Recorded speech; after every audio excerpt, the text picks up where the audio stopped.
నిన్న జరిగిన ఐపీఎల్ 2024 ఫైనల్లో కేకేఆర్ గెలిచిందనేది అందరికీ తెలిసిందే. అండ్ ఎస్ఆర్హెచ్ ఫ్యాన్స్ అయితే చాలా బాధపడుతున్నారు. కానీ మోస్ట్ ఇంట్రెస్టింగ్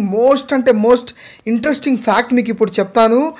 ఎంత పెద్ద కోఇన్సిడెన్స్ అంటే నాకు తెలిసి ప్రపంచంలో ఇంత పెద్ద కోఇన్సిడెన్స్ ఎప్పుడు జరగకపోవచ్చు, ఇంత యాదృచ్ఛికం అనేది ఎప్పుడు జరగకపోవచ్చు.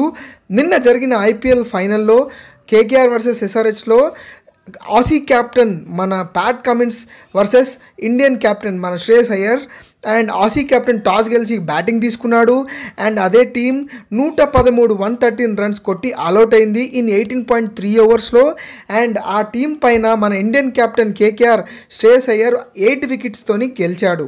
అండ్ సేమ్ యాజ్ ఇట్ ఈస్గా మొన్న రీసెంట్గా జరిగిన WPL 2024 ఫైనల్లో same Australian captain versus India captain. And Australian captain Delhi తరఫు నుంచి ఆడిన ఆస్ట్రేలియన్ క్యాప్టెన్ ఫస్ట్ బ్యాటింగ్ తీసుకున్నారు. అండ్ తర్వాత టీం సేమ్ 113 రన్స్కి ఆల్అవుట్ అయింది. 10 వికెట్స్ పడిపోయినాయి సేమ్ 18.3 ఓవర్స్లో. అండ్ తర్వాత మన ఇండియన్ క్యాప్టెన్ టీం అనేది సేమ్ 8 వికెట్స్తో గెలిచిపోయింది. ఇంత సిమిలర్గా ఈ రెండు టీంలు గెలవడం అనేది చాలా పెద్ద యాదృచ్ఛికమైన చెప్పాలి. చాలా క్రేజీ. ఇది అన్ని పక్కకు పెట్టండి, కానీ సేమ్ స్కోరు, సేమ్ ఓవర్స్లో, సేమ్ ఎండింగ్, సేమ్ క్యాప్టెన్స్ ఎలా అనేది అది మాత్రం అసలు చాలా పెద్ద కోఇన్సిడెన్స్. ఎంత క్రేజీ కదా ఇది.